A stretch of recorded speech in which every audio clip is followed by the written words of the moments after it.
दरम्यान ॲमेडिया enterprises LLP प्रकरणी अजित पवारांनी मोठं विधान केलंय। या प्रकरणी व्यवहार होत असताना अधिकाऱ्यांनी कागदपत्र पडताळणी करणं आणि चुकीच्या बाबी असल्याचं लक्षात आणल्यानंतर भूमिका घेणं अपेक्षित होतं।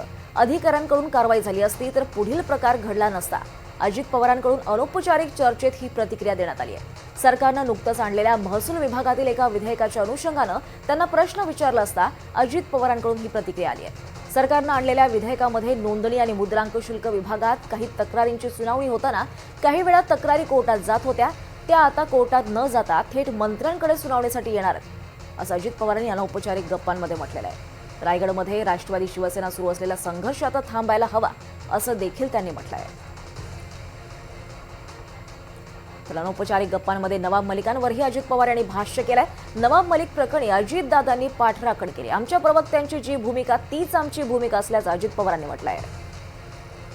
अधिक माहिती घेऊयात आमचे प्रतिनिधी सागर कुलकर्णी यांच्याकडून। सागर, नवाब मलिकांवर आता अजित पवारांनी पाठराखण केली आहे त्यांची।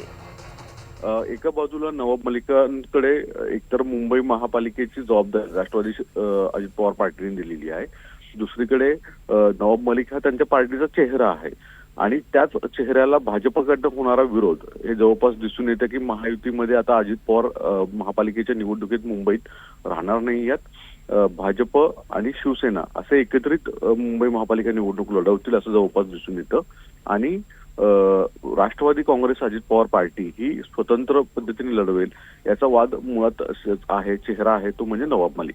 पण इतकं होऊनही म्हणजे भाजपच्या वतीने उघड पद्धतीने आशिष शेलारांपासून ते देवेंद्र फडणवीसांसारख्या नेत्यांनी स्पष्ट नवाब मलिकांचा विरोध केला असला तरी अनौपचारिक गप्पांमध्ये मात्र अजित पवारांनी नवाब मलिकांचं समर्थन करताना दिसून येत आहेत। त्यांच्यावर जे काही आरोप केले आहेत ते त्या बाबतीतले न्याय निवाडा व्हायचा आहे आणि कुठल्या न्याय निवाडा होण्याच्या आधीच एखाद्या व्यक्तीला आरोप करणं हे चुकीचं आहे असं म्हणणं अजित पवारांचं आहे। यामुळे कुठं ना कुठेतरी अजित पवार हे नवाब मलिकांचं समर्थन करताना दिसून येत आहेत। निश्चितच सागर, धन्यवाद या सविस्तर माहितीसाठी।